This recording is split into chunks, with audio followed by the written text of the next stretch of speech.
But in this episode, I want to talk about where we can build resilience. There are many places where resilience can be built, but I'm going to concentrate on four: families, schools, the workplace, and communities.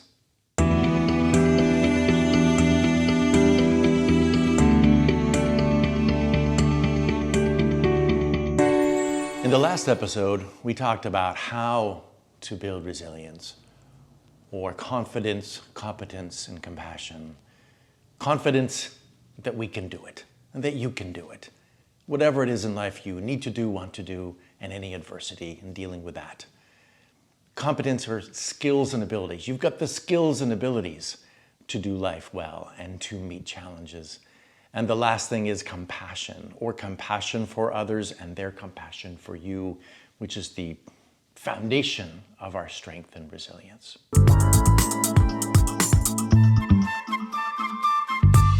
But in this episode, I want to talk about where we can build resilience. There are many places where resilience can be built, but I'm going to concentrate on four: families, schools, the workplace, and communities. As always, for all four of these, it starts with caring relationships. It always starts with caring relationships in every one of these parts of life where we can build resilience. In families, it's following the three components of caring relationships. So parents, especially with their kids, to care about them, believe in them, and support them. So care is to show affection. Always show affection, even if they're challenging, even if, things are kind of tough, they're not doing the best things in life, that you're really happy about them doing, or they're scrapping with each other. Always showing compassion, always showing that you love them. They are the center of your universe. Second is believing in your kids, knowing they can do it, whatever it is, telling them they can do it, whatever it is, not judging them by their looks or by their grades or by their sports, anything. Never judging, just always loving. Unconditional acceptance all the time. And the last thing is supporting them, being there for them when they need you. So, a good example is like, let's say a 13-year-old girl comes home from school and she says, a lot of kids have been mean to her. So you want to support her, just stop and listen. I'm going to give you another tip for how to do that. It's called the LOVE model, the LUV model. Listen, understand, and validate. So in the LOVE model with her, you just listen. You wouldn't have your own agenda. You wouldn't be talking anything about anything else, including your own experience. You're just listening. And then you're understanding, meaning like you're really getting it. And if you don't know what's going on, you ask more questions. See what she'll tell you, see what she wants to talk about, but you understand it. You really know what's going on for her. And the last thing is the V part, is to validate. Like, wow, that must have been really hard. Or, man, I can understand why it made you so upset. In fact, I can understand why it made you cry. Absolutely. Or whatever the situation is with her. Listen, understand, and validate. That's how we can support each other. It's a very simple model and method that I talk to all of my patients about, and we can do with our kids. And of course, you're teaching them those competencies of how to do it with each other and then with their kids and others in the future. It's also about the 7 C's if you want to be sort of delve into those in terms of building those within your kids for resilience. And now I've talked about, obviously, confidence, competence, and compassion, or they call connection in the 7 C's. But the other 4, which I covered in the last episode, I'll just briefly mention here, are character, contribution, coping, and control. Next, for parents and also for schools, it's helping them learn the growth mindset. Growth mindset means helping kids learn that things are going to go tough, things are going to get tough, things are going to be challenged. It's your expectation of that and knowing you're going to learn from it and get better and get more confident. So get more confidence and more competence. Just a growth mindset. Oh, I'm not going to be beaten by those things. Nope, I'm going to learn from them. That's a growth mindset. It's a great skill and perspective for kids to have from a very early age. And then the last thing, which I talked about in the previous episode, is the power of failure, meaning like, don't control things for your kids so they never fail, because they need to learn that they can redo, they can get up and do it after they fail, because they will. Life is ups and the downs can be just failures, small or large. We have to learn that, okay, that was awful. Okay, what do I need to get up and start over again or do over, whatever. The power of failure is incredibly important for resilience.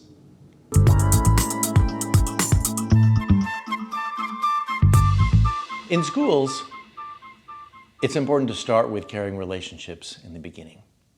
Like every place, caring relationships are the container of everybody doing well and everybody being resilient. In our school district, it's called RSU13 here in Mid-Coast, Maine, we are very clear in our mission and our goals, our relationships, proficiencies, and pathways. And they all build resilience. Obviously, relationships are first, caring relationships. I've talked about that many times. Proficiencies are competencies. It's the same thing. It's skills and abilities. Of course, schools have been doing that forever, right? But now we're really much more closely focused on what are proficiencies, competencies, skills and abilities from pre-kindergarten to 12th grade. We're just really, really focused on that. All of our teachers, all of our staff, focusing on proficiencies, because that builds confidence and competence along the way. And the last thing we focus on are pathways, or helping kids eventually through middle school, high school especially, find their thing. What do they love doing? What's their passion? It's not about money. It's not even about grades. It's about finding your pathway. And when you find your pathway, of course, you have to do well enough, which may include grades to get there. You have to make enough money because you have to pay for your bills and have vacations and all that sort of thing we want to do. But pathways, discovering pathways, also builds resilience. Something else that a lot of schools do, and we focus on social and emotional learning, which I'm not going to get into. It's a big topic, but it's learning how to be great at relationships, caring relationships, and learning how to be great at understanding and managing your emotions. Both those things help to build resilience, and we have programming in schools to do that. There are a bunch of other things we can do, and they're basically within the SEL model, or social emotional learning. In our district, we've got Second Step in pre-K to 8, and we've got restorative practices. We've got a bunch of other things that we do in the different grades. And one also, especially one I mentioned, is the BARR model, B-A-R-R, or Building Assets and Reducing Risks. And it is literally based on caring relationships. It's got a whole protocol on how to help kids if they're struggling, but it's based on caring relationships and having them and building them and maintaining them throughout the year. And that's why it works in our district and around the country. So there are many specific programs that schools are doing or can adopt to do that build resilience like this. Finally, in schools, but also at home, is helping our kids build resilience around social media. It is definitely an effect on children, teenagers, growing up, feeling accepted, being bullied, all these sorts of things that are happening on social media that really affect mental health and resilience. So again, it's too big of an issue to get in right here in this episode, but helping our kids understand the effects of social media, to use it well, and to build resilience around things that happen there, and to build in a lot of compassion. In fact, I think if kids were growing up with a lot of compassion, and that was also shown on social media, and not competition, not trying to be perfect, but a lot of compassion, it would be fine. I really believe that it would be fine. But that's something we in families and schools have to help them learn to do.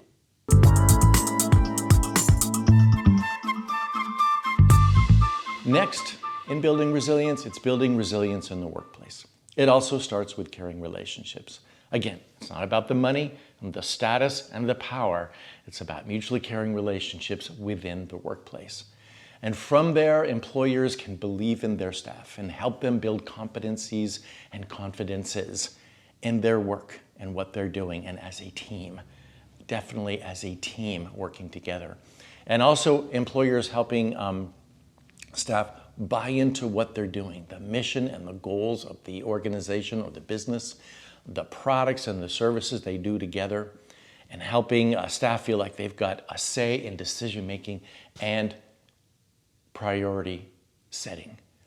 All of that and other things that employers can do and that teams of people can do in the workplace builds and maintains resilience for employees, and then builds and maintains a much better workplace and outcome of what you're doing together.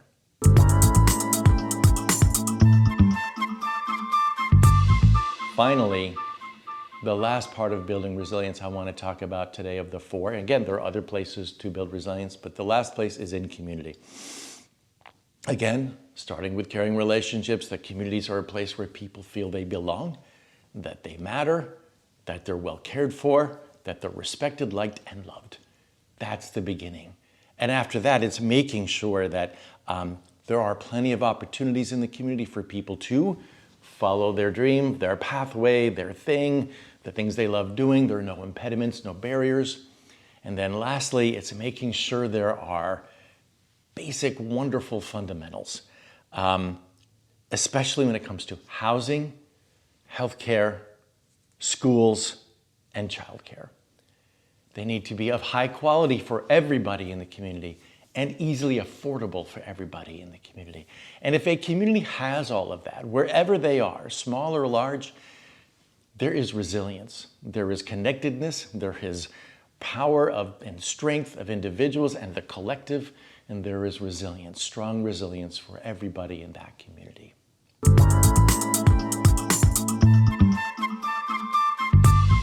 In summary of all this is that we can be very intentional in how we build resilience in different parts. And I think there are four major parts. Again, families, schools, the workplace, and communities. We can be very intentional in building resilience. And a lot of places are, a lot of schools, a lot of families, a lot of workplaces, and communities. And we can do more of that because it just builds strength and resilience for all of us. So I hope this has been helpful because you deserve it.